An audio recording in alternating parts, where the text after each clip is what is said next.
নমস্কার বন্ধুরা, কাবেরী রান্নাঘরে সবাইকে স্বাগত। আবারও চলে এলাম একটা রেসিপি নিয়ে। আমি আজ বানাবো ওটসের পরোটা।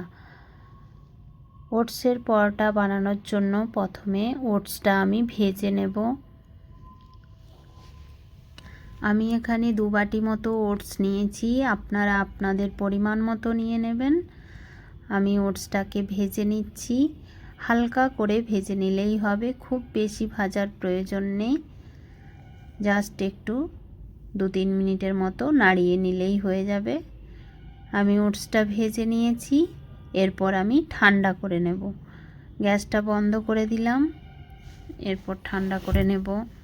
আর এখানে সবজি নিয়েছি বিনস, গাজর, ক্যাপসিকাম, ধনেপাতা, টমেটো, কাঁচা লঙ্কা, মটরশুঁটি সব আমি রেডি করে নিয়েছি। এখানে খুবই হেলদি এবং টেস্টি একটা রেসিপি। বন্ধুরা প্রথম থেকে শেষ পর্যন্ত দেখবেন, স্কিপ করবেন না, তাহলে বুঝতে পারবেন না আমি কীরকমভাবে বানাচ্ছি। সবাই সবার মতো করে বানায়, আমি কীরকম করে বানাচ্ছি সেটাই আপনাদের সঙ্গে আজকে আমি শেয়ার করছি। আমি ওটসটা ঠান্ডা করে একটা মিক্সিং জারে নিয়ে নিয়েছি, গুঁড়ো করে নিয়ে চলে এসেছি। এরপর একটা বাটি নিয়েছি, বাটির মধ্যে আমি ঢেলে নেব ওটসটাকে। খুবই ইজি রেসিপি, আমি যেরকম করে বানাচ্ছি সেরকম করে একবার বানিয়ে দেখবেন, খেতে খুবই ভালো লাগে। আমি ওটসের মধ্যে পরিমাণ মতো নুন দিয়ে দিলাম। নুনটা দিয়ে বেশ ভালোভাবে মিশিয়ে নেব। আমি বেশ ভালোভাবে মিশিয়ে নিয়েছি। এরপর আমি পরিমাণ মতো জল দিয়ে একটা ব্যাটার বানিয়ে নেব। আমি এখানে নর্মাল জলই ইউজ করছি, আপনারা চাইলে উষ্ণ গরম জলও ইউজ করতে পারেন। এখানে ব্যাটারটা বেশ ভালোভাবে রেডি করে নিতে হবে। আমার 1 গ্লাসের মতো জল লেগেছে। ব্যাটারটা আমার রেডি হয়ে গেছে। এরপর আমি সবজিগুলো সব মিশিয়ে নেব একে একে। কড়াইশুঁটি, টমেটো, ক্যাপসিকাম, গাজর, বিনস, ধনেপাতা কুচি, কাঁচা লঙ্কা কুচি সব একসাথে দিয়ে বেশ ভালোভাবে মিশিয়ে নেব। এখানে আমি গাজরটাকে গ্রেট করে নিয়েছিলাম, আপনারা চাইলে কুচি করেও নিতে পারেন। আমি বেশ ভালোভাবে মিশিয়ে নিচ্ছি। মিশিয়ে নিয়ে ঢাকা দিয়ে রেখে দেব 10 মিনিটের জন্য। 10 মিনিট পর ফিরে এলাম। ব্যাটারটা একটু নাড়িয়ে নেব। আমার ব্যাটারটা এরকম হয়েছে। এবার গ্যাসে একটা তাওয়া বসিয়ে দিয়েছি, দিয়ে দেব সাদা তেল। সাদা তেল দিয়ে একটা টিস্যুর সাহায্যে আমি চারি সাইডটা মাখিয়ে নেব।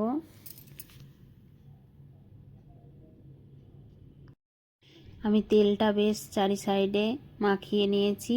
এরপর ব্যাটারটা নিয়ে একটা পরোটার আকারে করে নেব। ব্যাটারটা আমি দিয়ে দিলাম, এবার চামচের সাহায্যে একটু ছড়িয়ে দেব। এই পরোটাটা সকালের টিফিনে, বিকেলের টিফিনে বা ডিনারে সব সময় খাওয়া যেতে পারে। এমনকি বাচ্চাদের স্কুল টিফিনেও দেওয়া যায়। এই পরোটাটা খুবই হেলদি এবং টেস্টি একটা রেসিপি। আমি পরোটার আকারে করে নিলাম। এরপর একটু ঢাকা দিয়ে দেব।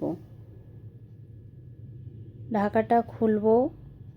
2-3 মিনিটের জন্য ঢাকা দিয়েছিলাম। ঢাকাটা খুলে এবার উল্টে দেব।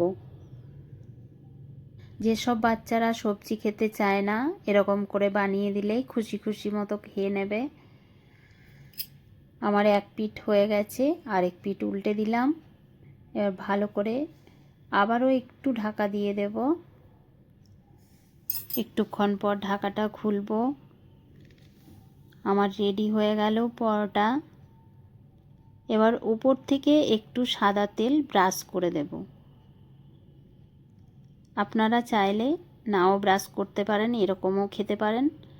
আমি হালকা করে একটু তেল ব্রাশ করে দিচ্ছি। তেল ব্রাশ করে এপিঠ ওপিঠ আর একটু সেঁকে নেব, তাহলেই রেডি হয়ে যাবে ওটস পরোটা।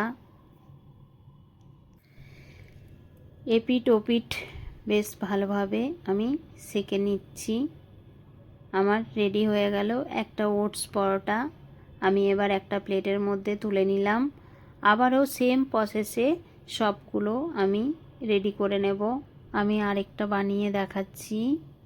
প্রথমে তাওয়ার মধ্যে তেলটা মাখিয়ে নিলাম, তারপর ব্যাটারটা দিয়ে দিলাম, এরপর একটু ঢাকা দিয়ে দেব।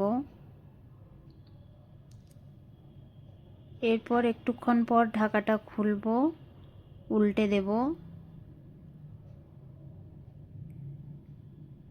আবারও একটু ঢাকা দিয়ে দেব, আবারও ঢাকাটা খুলব। এরপর তেল ব্রাশ করে দেব, এপিট ওপিট করে সেঁকে নেব। তাহলেই রেডি হয়ে যাবে ওটস পরোটা। সব পরোটাগুলো আমি সেম প্রসেসে রেডি করে নিয়েছি। আমার রেডি হয়ে গেল ওটস পরোটা। প্লিজ আমার ভিডিওগুলো যদি আপনাদের ভালো লেগে থাকে তাহলে লাইক, শেয়ার, সাবস্ক্রাইব, কমেন্ট করবেন।